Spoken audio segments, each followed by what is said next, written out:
Welcome to Meow Diaries, stories designed to help you relax and fall asleep. Tonight I have prepared a new story for you. Before we start the story, I would love for you to support the channel. Just click like, subscribe, and tell me in the comments how you are feeling tonight. It means a lot to me, even if it's just a word. But before we begin, I would like to share a little secret that can help you relax and fall asleep more easily. Instead of just listening, try to imagine each scene vividly. The colors, the sounds, even the smells. The more your mind gets into the game, the more it will calm down and gently guide you to sleep. Let's take a deep breath. Slowly, and exhale gently. Again, inhale and exhale. Feel your body relax. Feel your thoughts begin to fade away. Now, find a comfortable position, close your eyes, and let's begin the story. Just before the sodium streetlights buzzed awake and flickered their tired yellow across the bitumen, the cat came walking down the narrow footpath with a thin red thread in its mouth. It trailed behind him like a loose vein, weaving between gutter leaves and the remains of a milk carton. His steps were slow, deliberate, not with caution but with purpose. A pace known only to creatures who remember without needing to recall. He was mottled with age, not in fur, but in posture. A tilt to the head, a slight limp on cool nights, his tail curved loosely behind him, unbothered by the occasional whisper of wind that coiled through the alley mouth, like a question never asked aloud. As he approached the building's brick facade, the red thread caught briefly on a loose nail jutting from the low fence. The pause that followed wasn't hesitation. It was acknowledgement. The thread tugged gently against his teeth, then came loose with a faint sigh of fabric. He continued. The doorstep was nothing remarkable. Gray concrete, a few chips missing from the edge. A rubber mat with the word hello faded into ghost text. The door itself was painted navy once, but now scuffed at foot level, worn where years of visitors had knocked or leaned or cursed or been welcomed. To anyone else, it would have been invisible in its ordinariness, but the cat treated it like an altar. He reached the top of the 2 concrete steps and placed the thread on the mat, delicately, as if offering something of value. It curled slightly, on contact, then stilled. He sniffed the doorframe once, then sat back, curling his tail over his front paws. The light above the door blinked, buzzed, then steadied. Somewhere deep inside the house, a key was dropped. It was subtle, a sound muffled by walls, wrapped in carpet perhaps, but distinct enough to turn one of the cat's ears toward it. He didn't move otherwise, just listened. Nothing followed. No footsteps, no muttering. Only silence that grew, thick, the way it does after something small has happened, but no one reacts. The cat blinked once. Slow, long, as if washing memory from his eyes. Then he looked up, not at the door, but at the window above. A curtain stirred. That was new. For nights, weeks, possibly years, it had always hung still. But tonight, it shifted, not blown, not brushed, just shifted, like something behind it had moved, briefly. The red thread trembled. Down below, a car passed. Its headlights cut across the brick wall opposite, and for a brief moment, the cat's shadow lengthened, becoming twice its size. It looked like a dog, for a blink, then gone. The cat stood, turned in a slow arc, and stepped down from the mat. He didn't pick up the thread again. He left it there, curled, inert, waiting. He walked to the edge of the pavement, looked both ways without moving his head, then sat beneath the rusting letterbox. A smell rose from the vent beside the steps, faintly metallic, with a twist of orange peel and heat. Somewhere, someone, had boiled something too long. It curled upward in a lazy ribbon, and the cat lifted his chin to meet it. Inside the house, another sound. A shuffle this time, Fabric? Footsteps on carpet? He didn't react, not visibly, but his tail flicked once, like punctuation at the end of a line not yet written. Then, the light in the window went out. The cat stayed a little longer. He looked at the thread. He looked at the door. He didn't look at the curtain. When he finally rose, he didn't leave quickly. He walked with the same unhurried tread down the path he'd come, the red thread still coiled like a question on the mat behind him. As he disappeared into the darker side of the streetlight above the door gave a small flicker. Then, everything was still again. Tonight, the scent was different. The cat arrived with his shoulders low and tail sweeping behind like a whisper dragged over pavement.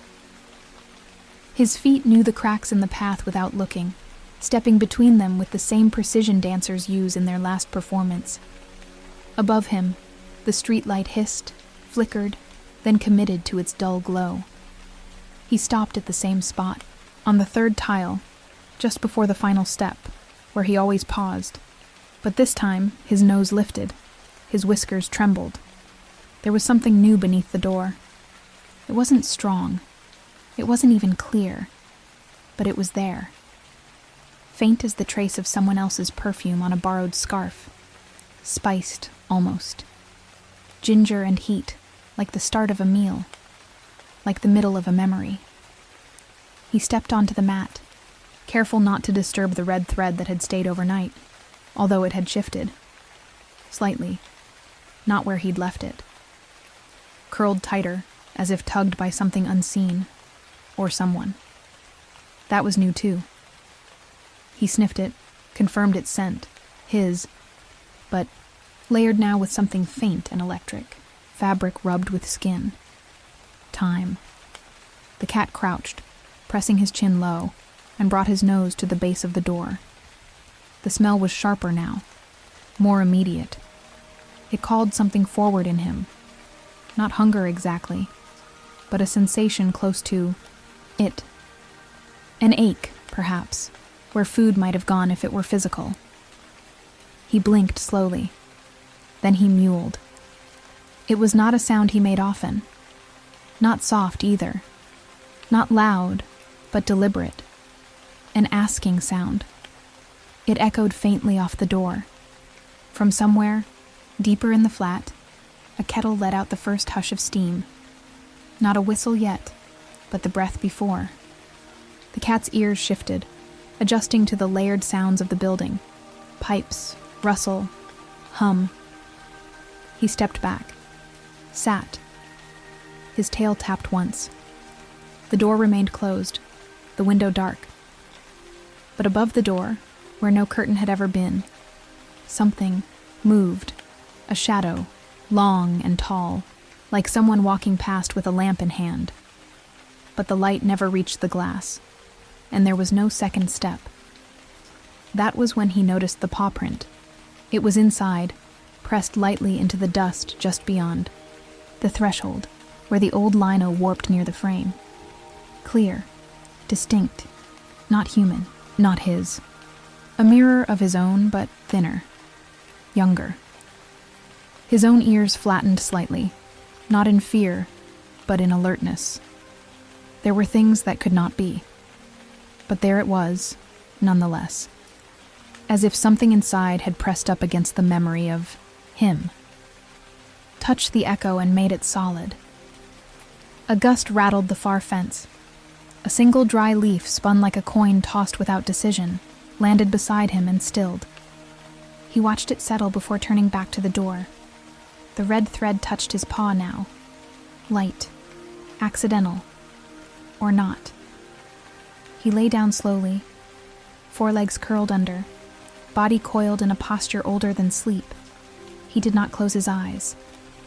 Inside, the kettle stopped. No whistle. Just silence. But something had been heard. He was sure of it now. Not just memory thick in the walls. Not just scent left in the grooves of floorboards or brushed into carpet. Something had registered his presence. Someone, knew he was there, and still the door didn't open. A long breath passed. The cat's tail twitched once. A distant tram rolled through the night, vibrating through concrete and bone. The sound of footsteps on another street. A child's laughter too far away to matter. Then stillness again. An undying kind of stillness that waits, not ends. The red thread curled tighter, like it was thinking. The cat rose slowly and turned to face the road. His paw touched the mat. Once, then again. Gentle. A pattern. Like knocking, but lower. For someone who couldn't hear in the usual way. Then he stepped down. But tonight he did not walk away. Instead, he moved to the side of the steps, to the small vent in the brick wall. He had sniffed it 100 times before. It often held the trace of dinner past, or winter's damp crawl. But tonight, there was something sharper. Not spice. Not dust. Apples. Cooked. Warmed in something buttery. And then, beneath that, faint but growing stronger, a human scent. Familiar, soaked into air as if it had been hiding in the walls, waiting for the right night to bleed through. He inhaled once, long, then again. Yes, yes, it was her. Just a trace. Not enough to mean she'd returned. Not enough to declare anything, but enough to turn memory into presence, and presence into hope. He stepped back into the light of the doorstep. The paw print inside the door remained, untouched. The thread rested where he'd found it, now between him and the scent. He sat again, this time taller, his head up, spine long, gaze fixed on the center of the door as though he could will it to open. It didn't, but inside, something else stirred. A soft shift, fabric brushing fabric. A drawer closed without sound. And somewhere, from a source he couldn't place, came the faintest note of music. Only one bar. A single chord, like the start of a lullaby. Then it was gone. The cat rose once more. He looked at the red thread, then at the door. He took a single step forward, touched the wood with one paw, just once, and left. Not because he had given up, but because something had begun. And beginnings must be given time. It was just before 4, that hour when the air forgets its weight, and time seems to soften at the edges, when the cat returned and saw himself already sitting there. Across the street, directly opposite the doorstep, perched, beneath the burnt-out lamp that never got fixed, was a second cat. Same color, same lean shoulder scar, same tilt to the ears as though listening for things buried in walls. For a full minute, neither of them moved. The night held its breath. The wind, normally tugging at weeds in the gutter or playing with forgotten receipts, paused as if unwilling to interfere. The original cat, our cat, remained on the pavement's edge, his left paw raised mid-step, suspended like a thought not yet spoken. The other remained perfectly still, unblinking, almost too still. His eyes, pale and round, did not reflect the orange streetlight the way they should have. That, perhaps, was the first sign. But it wasn't the only one. The red thread was gone. Not misplaced or shifted, gone entirely. The mat lay bare save for the faint dust outline where it had coiled the night before. The absence had weight, the way an empty room can still make you step softly. The cat lowered his paw, deliberately, as if signaling something private and ceremonial. The second cat mirrored the movement precisely. Then a tram passed, screeching, faintly, its windows flaring briefly like moving fire. When it was gone, so was the second cat. No sound, no motion, just empty space where presence had lingered. Our cat blinked. Slow. Not surprised, not frightened, but marked, changed. like something had been confirmed that he hadn't yet dared admit. He climbed the 2 steps as he always did, but paused tonight before sitting. The mat's texture beneath. His pause was different. Too smooth, as if scrubbed or replaced. He sniffed it, expecting scent, but found only the faint smell of rubber and detergent. Harsh, inorganic. The door itself was unchanged, still scuffed, still swollen slightly near the bottom from decades of rain and inattention. But when he pressed his head close this time, he heard breathing. Not deep sleep breath, not the silence of a sealed room, but awake breathing. Present, close to the door. He did not mewl tonight. He simply lay down, tail curled, eyes half-lidded in that feline posture of waiting that might also be worship. The window above remained dark, yet the curtain stirred again.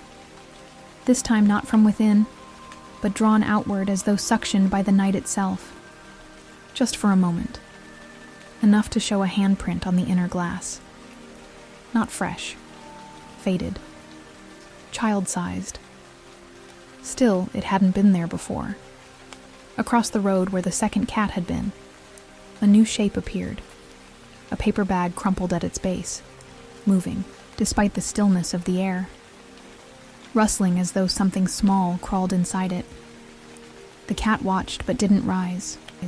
His eyes tracked it only briefly before returning to the door.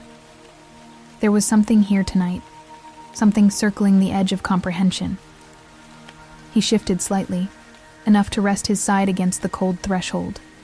A sound inside, fabric sliding, possibly a sleeve being pulled on. Then a click. Not the lock. A switch.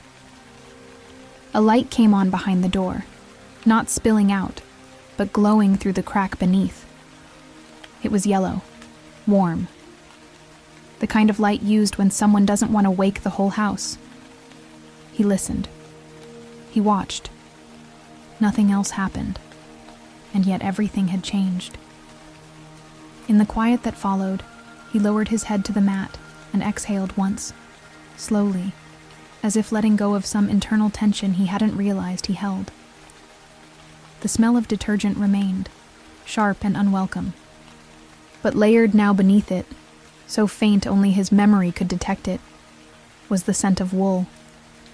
Old jumpers and soft scarves, the kind she used to leave on the couch in winter, smelling of eucalyptus and the faintest trace of peppermint. He closed his eyes.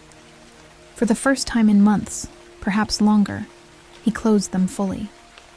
And while he rested there, with the door humming against his flank and a street too quiet to be trusted behind him, a voice from somewhere within the building murmured something that could have been his name, or not. It was gone too quickly, folded back into silence like a sheet being smoothed over a bed. The cat opened his eyes. The mat was no longer empty. A scrap of the red thread had returned. Not the whole piece, just a single curl of it, wedged beneath the corner of the mat as if pulled there by accident or left behind. He sniffed it. It smelled of him, and not. He didn't move it. He didn't reclaim it. He simply touched it once with his paw, pressing it slightly into the fibers of the mat until it disappeared from view.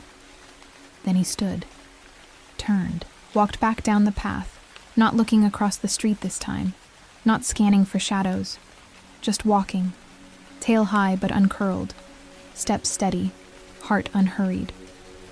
The street light flickered again as he passed, a brief pulse like a heartbeat, then went out. There was a gap where the third step should have been.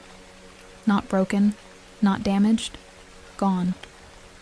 Vanished like a misplaced word in a sentence everyone's too polite to point out. The cat stood at the base of the stairwell, eyes fixed on the space where solid concrete used to meet his paw each night. He reached forward slowly, not with hesitation but with curiosity, tapping once at the empty air. There was no resistance, nothing hidden or invisible, just the clean absence of material, as if the house had exhaled and taken part of itself with it. Above, the porch light glowed low and amber, casting warped shadows over the remaining steps and stretching the cat's silhouette into something longer than it ought to be. He leapt across the gap without sound, landing with the grace only age-earned confidence provides. His body coiled slightly as he landed, nose brushing against the edge of the mat. The red thread, which had fractured in his absence, was now gathered again, knotted, not neatly, but with intent. Someone, or something, had touched it. The fibers were disturbed, bent in angles he didn't recognize. And beside it, nestled half beneath the mat and half exposed to the cold, lay a small object. A button, wooden, dark-stained, still carrying a thread of navy cloth at its center, frayed and tight. He sniffed it. It wasn't new. It wasn't his. But it belonged. The scent was thick with dust and body heat, like a pocket left too long untouched. He touched it once with his paw and looked at the door. From the other side came no sound. Not a footstep, not a shift. But there was something in the air tonight, denser than silence. A kind of waiting that made the fur between his shoulders lift ever so slightly, not in alarm, but in anticipation. The curtain in the window above had been tied back. That was new. Not drawn open, not fluttering, tied back with purpose, exposing a darkness inside too still to be empty. In the glow of the porch, the door seemed thinner than before, as if it had been sanded down from within. He moved closer, pressing the side of his face against the timber, feeling the faint vibration of the building's breath. And there, just beside the doorframe, he found something he hadn't expected. A drawing, etched lightly into the wood, just above where the mat curled. A cat, or something like it.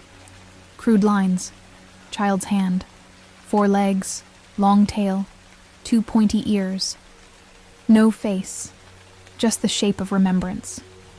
He stared at it for a long time, unmoving, until a low gust stirred the papers caught beneath the neighbor's bin. He turned his head slowly, then sat back. The button rested beneath his paw now, as if seeking comfort. And then came the moth. Pale and wide-winged, it landed gently on the cat's ear, folded its wings once, and settled. He didn't flinch. The warmth of its tiny body was barely there, but he felt it, the simple, living weight. Together they sat. The cat, the moth, the button, and the red thread, all gathered at the base of a door that hadn't opened in years, though it breathed like it wanted to. Then came the sound. A soft creak, like a floorboard pushed by a careful foot, followed by another. Not heavy, not fast, but deliberate. Inside, someone was walking again, not pacing, not aimless, toward. The air thickened, the porch light dimmed, just slightly, and the smell returned. Apples again, yes, but now with cinnamon and something floral beneath it. Lavender. No. Lemon myrtle.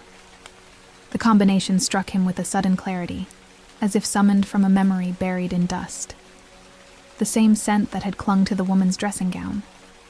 The one she'd worn on slow Sunday mornings, when light slid through the window in ribbons and the radio played songs she didn't sing to but hummed.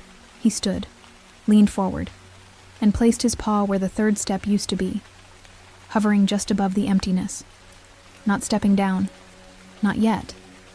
Just holding the pose like a question offered but not forced. Behind the door, another shift. This time a shadow passed close enough to darken the space beneath the frame. The cat lowered his paw, stepped backward instead of forward. Not in retreat, but in deference. Then, without looking at the button, or the thread, or the carving, he turned and descended the stairs. Leapt over the missing one again with ease, landed soundlessly. At the bottom of the path, he paused, looked back.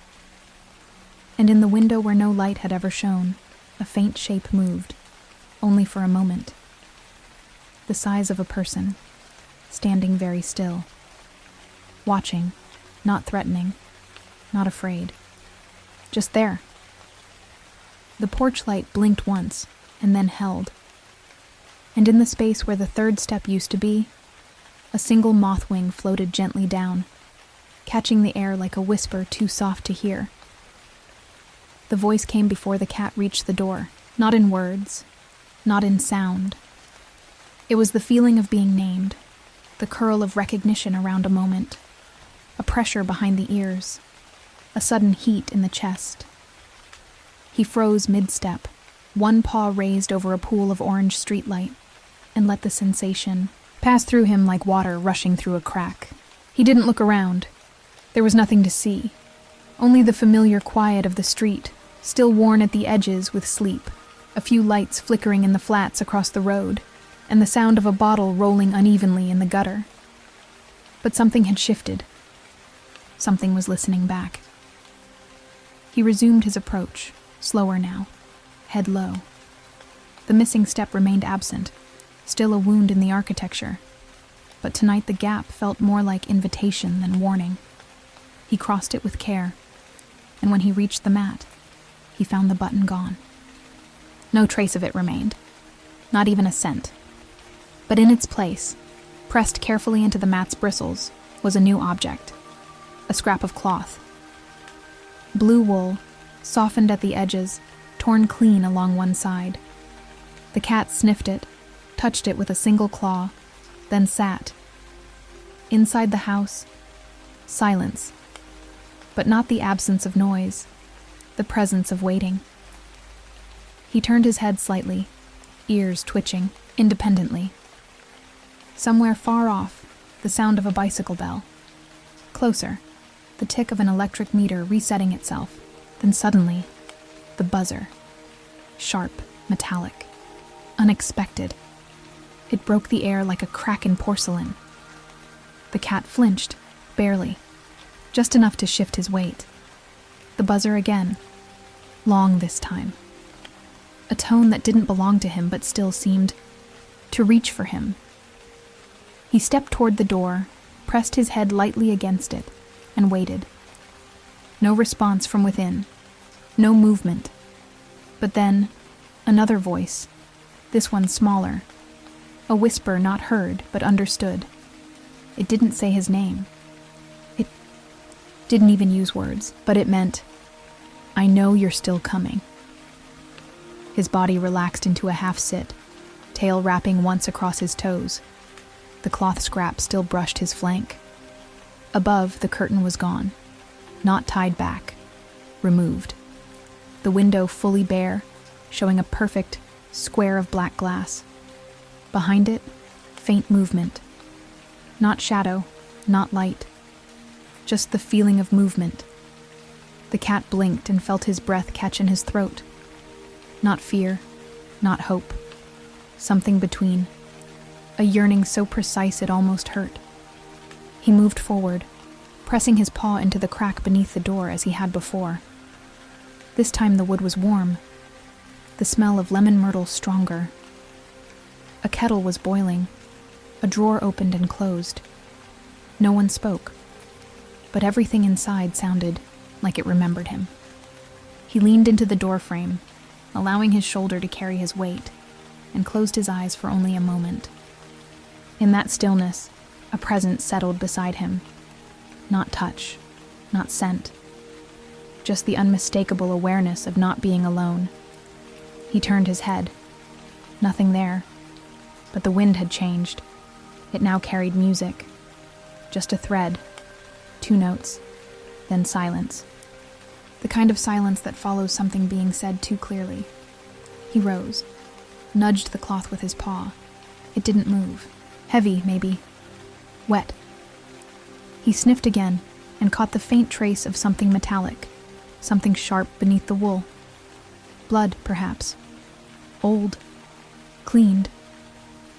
He stepped away, looked at the door once more, then sat. He did not mewl, did not paw at the frame. He only waited, eyes half shut, ears tuned to every possible breath. Inside, a door within a door opened. Softly, Another room. A hallway. A memory shifting through space. The house was waking. The house was remembering. He stood, placed both, paws against the door, and held them there for a full count of 5. Then he turned, descended the stairs, still missing one, and paused at the base. The buzzer rang one last time. Short, gentle, like an apology, or a farewell. The cat looked back at the flat. The window now held light. Dim. Amber. Not overhead. Lamplight. The kind that pools across old books and unfinished letters. He didn't blink. Just watched. Long enough to see the silhouette of someone crossing the room. Slowly. Carefully. Carrying something cradled in both hands. Then the light went out. The door remained shut. The scrap of blue wool still on the mat, untouched. He walked away without urgency, tail high, breath even. And as he passed beneath the broken lamp across the street, the same sensation returned. A voice, not heard, but known, following him home. The mirror had not been there the night before.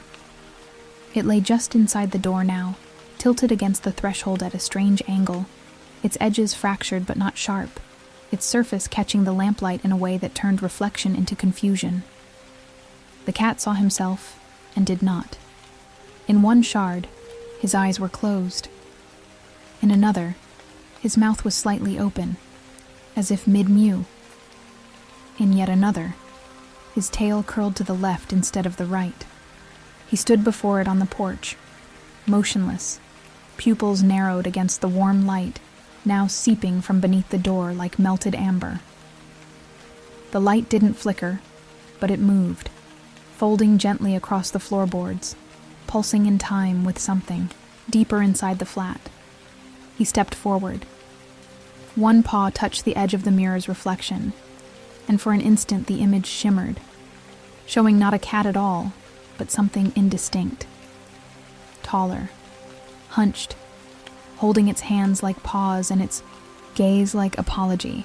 He withdrew, not startled, but aware. Mirrors could be many things. Portals, yes, but also warnings. Memory shaped into surface. He sat, but not on the mat. Just beside it, near the small crack in the concrete where something green had begun to grow. A weed, or perhaps a forgotten seed remembering how. The scrap of blue wool was gone. In its place, a coin. Old, rusted at the edges. Bent so slightly it must have been carried in a pocket for years, worried by fingers until its roundness gave way. He sniffed it. It smelled of iron and damp air, of deep pockets and deep worry. He left it untouched. Inside, a sound. A cup placed onto a surface not gently enough. Ceramic knocking against wood. Then a drawer slid open, and a moment later, a single note of music spilled out. This time clearer than before. A piano chord, minor, unresolved. The kind that waits to be finished. He rose and placed one paw against the door. The mirror shifted. It didn't fall. It didn't crack further. But it moved an inch, as if reacting not to gravity, but to him. In its glass he saw a hallway now, lit, long. At the end of it, something, round, an orange maybe, or a ball of yarn, rolling slowly away. No feet to push it, just motion. The reflection offered things that weren't present, or perhaps were, but elsewhere. He leaned forward again.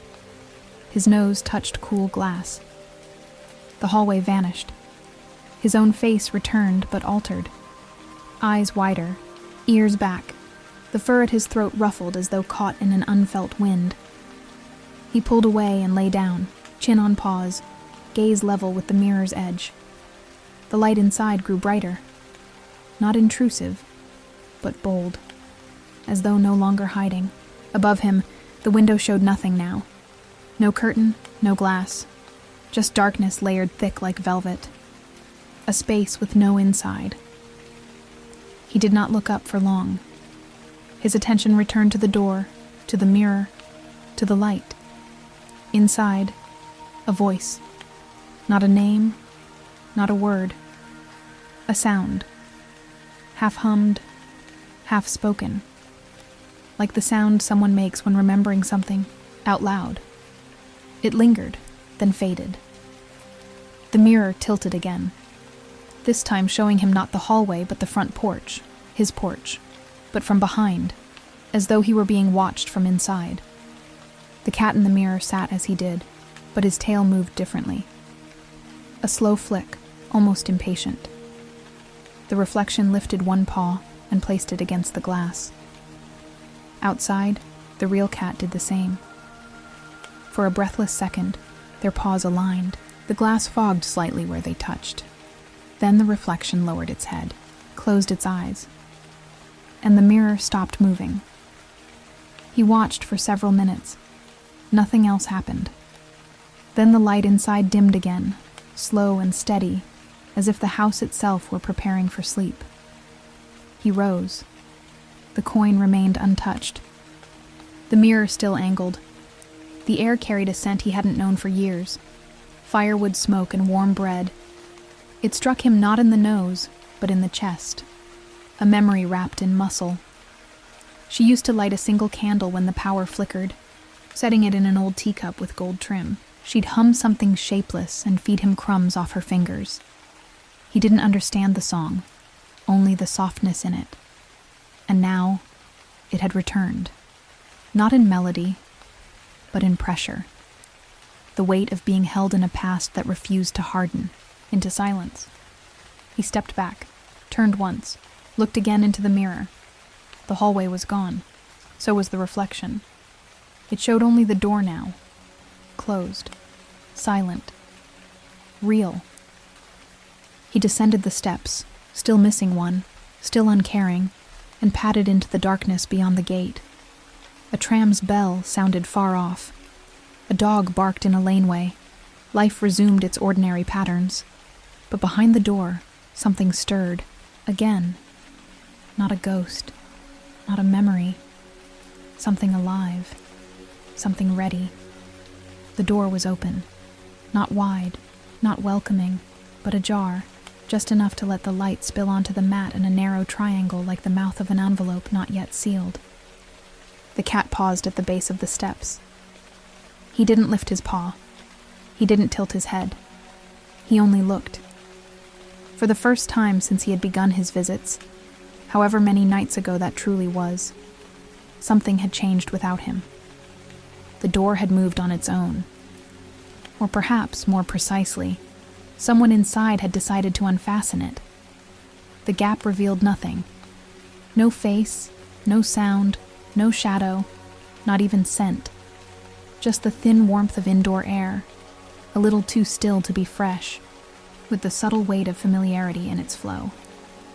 He leapt the missing step without hesitation, landing with a softness that spoke not of caution, but of reverence. The mat beneath his feet was no longer frayed. No red thread, no wool, no coin. Just a clean surface, recently swept, smelling of citrus and ash. On it sat a pair of shoes, small, leather, neatly aligned. Unfamiliar, new. But beside them, resting against the brick wall like a forgotten thought, was something unmistakable. The old umbrella. The same faded navy blue with its curved wooden handle. The same tear in the canvas near the tip. He stepped closer. Sniffed. The scent was hers. Muted. Yes. Softened by time and exposure. But it was there. He pressed his cheek, briefly against the handle, then turned his eyes to the door. Still open. Still unchanged. But now breathing out warm air like a sigh. He stepped closer, touching the threshold with one paw. The light inside was golden. It moved gently across wooden floorboards, highlighting the scuffs and chips, the hairline cracks and long-settled dust. But it did not reach far. Just enough to show the edge of a hallway. On the wall beside the doorframe, Faint marks, drawn in pencil or perhaps old ink. Height lines, names half faded. He did not try to read them. He stepped fully onto the mat, then past it. One paw inside the house, then two. And still, no voice called. No hand reached, no shadow retreated. But the house knew. The air changed. The silence was no longer passive. It was recognition, not emptiness. The floorboards creaked beneath his weight, not loudly, but as if flexing in memory of all the times they had carried her steps across them. He moved further in. The door remained open behind him, not swinging wider, not shutting. Just open enough to suggest he could leave if he wished. But he did not. Not yet. The light led him down the hallway where photographs once hung. They were gone now. Only the square outlines remained, ghosted against the wall in lighter paint. At the end of the hall, the lamp. Small, brass, sitting crooked on the sideboard. The same one that used to flicker when she plugged in the iron. He brushed past it and paused in the lounge. Nothing grand, no flourish, just space, lived in, real. A rug slightly off-center, a blanket folded on the armrest, a cushion with a claw mark still visible. A warmth spread through him, not from heat, but from familiarity sinking back into its shape, as though he had never left, as though nothing had moved, only waited. He sat, curled his tail around his feet, then very slowly lay down in the center of the rug. He placed his head on his front paws, listened. No voice, no song, no footsteps, just the creak of the old place learning him again. Outside, a tram passed, a soft rattle of wheels on tracks, a door closing somewhere down the block, then quiet. Stillness, peace, not absence. In the hallway, the light flickered, but just once. And above the door, though he couldn't see it now, a single word had been scrawled in fine, faint handwriting. Welcome. The house, like the cat, had remembered, had waited, had opened, not all at once, but just enough for the moment, to become real. Enough for the cat to close his eyes. And he did, with no sound, no certainty, and no fear. Just the steady breath of someone who is not waiting anymore. The door stayed open,